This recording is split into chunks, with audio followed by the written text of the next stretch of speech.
കൊല്ലം ജില്ലയിലെ വട്ടമൻകാവ് ശ്രീ മഹാദേവ ക്ഷേത്രത്തിലെ ആനയാണ് വട്ടമൻകാവ് മണികണ്ഠൻ. ഇവൻ ഇരുമ്പനക്കാട്ടുകാരുടെ അഹങ്കാരമായ സ്വന്തം മാനസപുത്രൻ.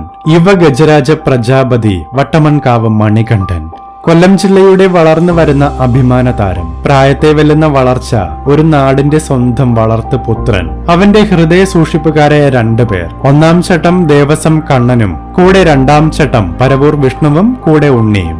കൊല്ലം ജില്ലയിലെ വട്ടമൻകാവ് ശ്രീ മഹാദേവ ക്ഷേത്രത്തിന് സ്വന്തമാണ് ഈ കരിവീര കേസരി. കേരളത്തിൽ മാത്രമല്ല, ഇന്ത്യയിൽ തന്നെ വട്ടമൻകാവ് എന്ന ചെറു ഗ്രാമത്തെ പ്രശസ്തിയുടെ കൊടുമുടിയിലേക്ക് എത്തിക്കാൻ വേണ്ടിവന്ന അവതാര ആൺപിറവി എന്ന് തന്നെ പറയാം. നാട്ടുകാരനായ നടരാജൻ മുതലാളി എന്ന വ്യക്തിയാണ് മണികണ്ഠനെ ശ്രീ മഹാദേവ ക്ഷേത്രത്തിന് നടക്കിരുത്തിയത്. നന്നേ ചെറുപ്രായത്തിൽ തന്നെ ഈ ഗ്രാമത്തിൽ വന്നു ഇവനെ ആദ്യം നാട്ടിലെത്തിക്കുന്നത് പുത്തൻകുളം ഷാജിയാണ്. അവിടെ നിന്നിവൻ വെള്ളിമൺ ഓമനക്കുട്ടൻ പിള്ളയ്ക്ക് സ്വന്തമായി. ശേഷം നാട്ടുകാരനായ കശുവണ്ടി ഫാക്ടറി മുതലാളി നടരാജൻ മേടിച്ച് നടക്കിരുത്തിയതാണ് ഇവനെ.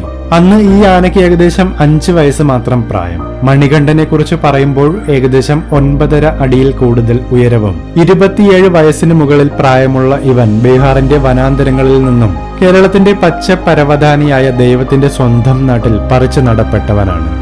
ആനശാസ്ത്രപ്രകാരം ഒട്ടുമിക്ക ലക്ഷണ തികവുകളുമുള്ള ഇവനെക്കുറിച്ച് പറയുമ്പോൾ പ്രായത്തിന്റേതിൽ കൂടുതൽ വളർച്ചയുണ്ട് ഇവന്. അതിന് കാരണം നമ്മുടെ കേരള കാടുകളിൽ നിന്നും വരുന്ന നാട്ടാനകളെക്കാൾ പൊതുവെ ബീഹാറി ആനകൾ പൊക്കം വയ്ക്കുമെന്നാണ് ആനയുമായി ബന്ധമുള്ളവർ പറയുന്നത്.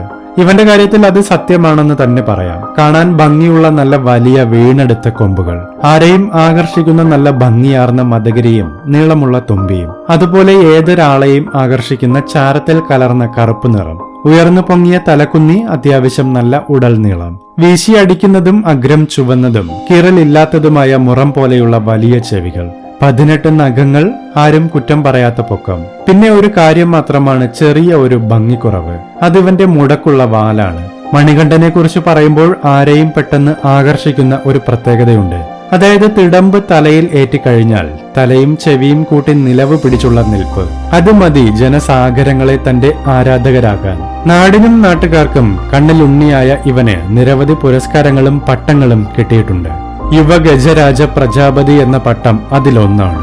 നമ്മുടെ ഇടയിൽ നിരവധി പ്രായം കുറഞ്ഞ ആനകൾ ഉണ്ടെങ്കിലും മണികണ്ഠനെ കാണുമ്പോൾ ആരും ഒന്ന് നോക്കി നിന്നു പോകും. അവന്റെ ഉയരം കാണുമ്പോൾ ഉയരപ്പെരുമ കൊണ്ട് നമ്മളെ ഞെട്ടിച്ച ചരിഞ്ഞുപോയ പഴയകാല ഗജരാജൻ കണ്ടംപുള്ളി ബാലനാരായണന്റെ 2-ാം ജന്മം ആണോ എന്ന് തോന്നും. ഇത്തരത്തിലുള്ള വിശേഷണങ്ങൾ കിട്ടുക എന്നത് ഒരു ആനയെ സംബന്ധിച്ചിടത്തോളം ഭാഗ്യമാണ്. ആരാധകർ ഇവനെ സ്നേഹപൂർവ്വം വിളിക്കുന്ന പേരാണ് ജൂനിയർ കണ്ടംപുള്ളി എന്ന്. മണികണ്ഠന്റെ നീരുകാലം 1 മുതൽ 2.5 മാസക്കാലമാണ്.